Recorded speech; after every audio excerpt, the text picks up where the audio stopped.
آزاد کشمیر حلقہ LA1 ڈڈیال سے تعلق رکھنے والے سیاسی رہنما اور حکومتی معاون خصوصی زہیب صادق کے ساتھیوں نے بھرپور پاور شو کا مظاہرہ کرتے ہوئے سینکڑوں گاڑیوں اور بے شمار موٹر سائیکلوں کے ساتھ باہر نکلے اور ایک بہت بڑے اور تاریخی جلوس کی صورت میں ان کے آبائی گھر ساتھ آئے۔ ڈڈیال کے داخلی موڑ سے ان کے آبائی گھر تک راستے میں ہر یونین کونسل میں ان کا استقبال کیا گیا۔ لوگوں نے پھولوں کی پتیوں اور ہاروں سے ویلکم کیا۔ یونین کونسل رٹا، یونین کونسل رائے پور، یونین کونسل چھترو اور یونین کونسل انکر کے داخلی مقامات پر لوگوں نے مالائیں پہنا کر اپنی محبت کا اظہار کیا اور نوجوانوں نے نعرے لگا کر ہر میدان میں سیاسی اور سماجی رہنما زہیب صادق کا ساتھ دینے کا عزم ظاہر کیا۔ تقریب میں وزیر اعظم آزاد کشمیر کے مشیر خاص کرنل محمد معروف نے خطاب کرتے ہوئے کہا کہ وزیر اعظم اور ان کی کابینہ آزاد کشمیر کی فلاح و بہبود پر وزیر اعظم چودھری انوار الحق کی شبانہ روز محنت سے آج آزاد کشمیر ترقی کی نئی راہوں پر گامزن ہے۔ معاون خصوصی زہیب صادق کا کہنا تھا کہ میں اپنے ساتھیوں کا شکر گزار ہوں جنہوں نے ہمیشہ میرا سر بلند رکھا۔ انہوں نے وزیر اعظم Azad Kashmir, special advisor colonel محمد معروف اور پوری کابینہ کا حکومتی تعیناتی پر شکریہ ادا کیا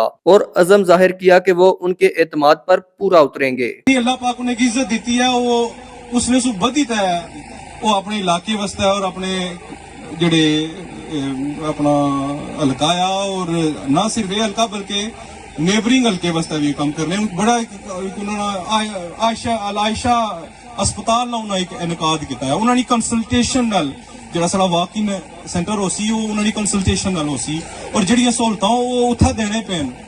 اور اس نے سارے اخراجات وہ اپنی جیب یا اپنے جڑے دو چار دوست ہیں برداشت کرنے ہیں، انہوں نے کنسلٹیشن نال اساں انہوں نے منسلک ہوئی تھا یہ واک ان سینٹر چلاساں اور انشاءاللہ تعالی اللہ پاک چوئی شکیل صاحب کی جزائے خیر دے۔